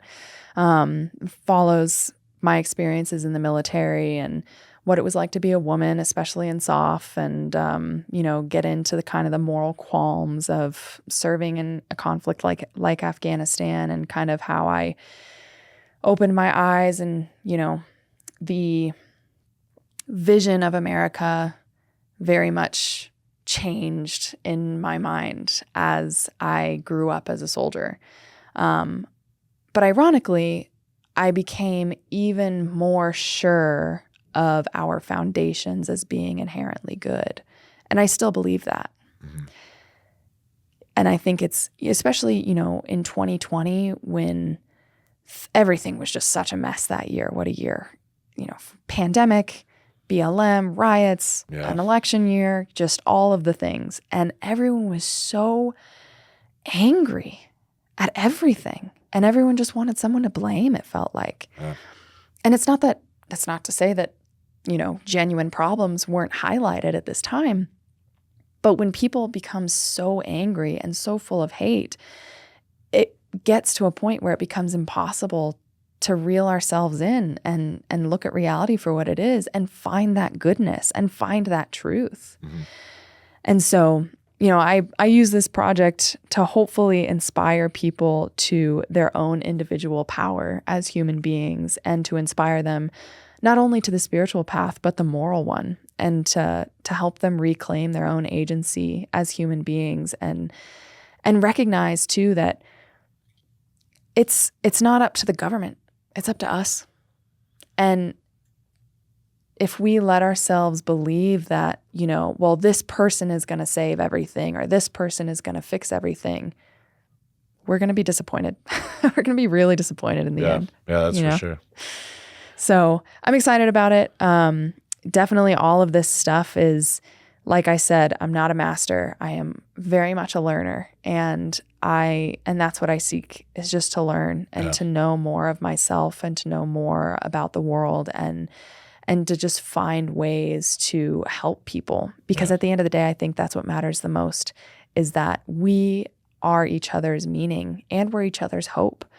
And I think if you're not living for other people, you're not really living a fulfilled life. Mm-hmm. Because the whole point of being the land of the free is that each of us is living in the service of in the service of others' freedoms. It's the only way that it works. Oh. And until we get that in our heads, we're not going to get to that. We're not going to accomplish that ideal. And it might just be an ideal, right? That vision of peace might be inherently impossible. I would argue that doesn't make it any less worthy of our endeavor. I don't think it should be. Yeah, I would agree. Well, we always end with a story. You got a funny military story from the time you were in? Military story. Doesn't have to be, but I like to break the ice at the end, because that was a tense conversation. Well, yeah, I actually do have fun. I'll tell another story from Afghanistan. I was out at this outpost, and we were doing a little pre-mission rehearsal training just a little ways down from the camp outside the wire. And it's nighttime, so we've all got our nods, and I'm like in the prone position taking pictures or something. And all of a sudden, the whole valley just lights up in chaos. There's tracer rounds going over our heads, and there's rockets firing off. And we're all like, what is going on? And none of it was coming towards us, but it was loud and it's bright. And then a few minutes later, this little Afghan comes running down from the camp, waving his arms in the air. And he's like, it's okay, it's okay. Afghanistan beat Pakistan in cricket. They're just celebrating. Jeez, those bullets are coming back down, though. I know, right? Talk about environmental problems. Jeez. But it was really funny, at the time. And I still look back on it and laugh, because it just shows how different the world is, region to region and people to people. But it also shows the commonality and the similarity, like they're in the middle of a 20-year war and they're still getting excited over cricket. And it's still to the point that, they're willing to fire off all these weapons in celebration. Yeah. And it's like, and it's happy and it's like hopeful and excited in spite of everything that's happening around them. And they still find that, that way to come together. And it's over a sport, sure. I say if Americans could get as rallied together against the bureaucracy as they do as with sports, maybe we would make a little bit more progress. Dude, sports, just another thing pulling us apart, in my opinion. You're an Eagles fan and I'm a Chiefs fan. I don't even know who's in the Super Bowl. I don't even know what season it is, but people just get so mad over what colored jersey you're wearing. Like, just chill, man. Like, you love sports. I love sports. That's why I love talking about emotion. Because like you love the Eagles. I don't love any sports team, but just for the example, like, and I love the Chiefs. Like, we all love something. Can we not like understand that that's what brings us together? I would love to see a world one day where the only place we're fighting is on a sports field. That would be awesome. That'd be amazing. Yeah. But then the second it's over, like, we're not rallying in the parking lot. We're all, having a drink together. Yeah. We're just like celebrating. I was stationed in Korea for a year, and one of my favorite things to do was go to baseball games. Koreans love baseball, and nobody really cares about who wins. Like, they're all there just to enjoy. Cool. They're there to drink. They're there to have a picnic. They're there to cheer. And they have all sorts of different cheers, that they just scream belligerently in the stands, and they're literally just there to have a good time. It's awesome. It's so much fun. And if we could get to that point, that'd be really awesome. Where we could just settle our differences with some football or some, baseball or whatever, rather than with guns and bombs and tanks, etc. Like America versus Afghanistan in cricket. Let's see what happens. We'll get our ass whooped, but that's the fun of it. Jeez. Exactly. But that's what, like the Olympics are great for that. Right. Like, that's a hugely, brings the world together. Even in the 2018 Olympics in South Korea, North Korea and South Korea marched under one flag. Yeah. Like, that was huge. We've taken some steps back since then, but, there's still a principle there that's worthy of holding on to, I think. Yeah. It's recognizing that we are all one, man. And I am a hippie. I don't mind. I am too, dude. I fully embrace that. Yeah. Well, cool. Well, let's do it then. We'll figure it out. Yeah. So hopefully, we can get some more people on and just keep these kind of conversations going, because it really is just about teaching each other and learning from each other. Yeah, I think the biggest takeaway of today's episode is you have free will, you're in charge of your own mind, and you can make decisions. Don't let an aimless scroll decide who you go yell at Starbucks. Like, you are in charge of your own thoughts. Yes, 100%. And you're in charge of your own actions too. For sure. And responsible for them. Yes, and certainly responsible for them. And own it, man. Own it. That's where the power comes from. For sure. And learn from your mistakes, because I promise you're going to make them. And then you're going to make more. And then you're going to make more after that. And you're going to learn from them, and then you're going to be smarter. And exactly. Your mistakes just get bigger and bigger, and you start learning more and more. And that's like the beauty in being wrong. Yeah. For sure. And that's, there's this saying, there's no such thing as failure, because every failure is really just an opportunity to learn and to become better and become wiser. Like it's just that simple change of, the simple mental framework. It's like the cliche, you only fail when you quit. Yeah. Like, if you fail and then try again, you never fail. Right. Right, and it is cliche, but there is power in all of those things. Cliches are cliches for a reason. For sure. For sure. I like that. All right. We'll wrap up, Angela. I appreciate you coming on the Veterans Voice podcast. This was awesome. And we'll chat again soon. For sure. Cool.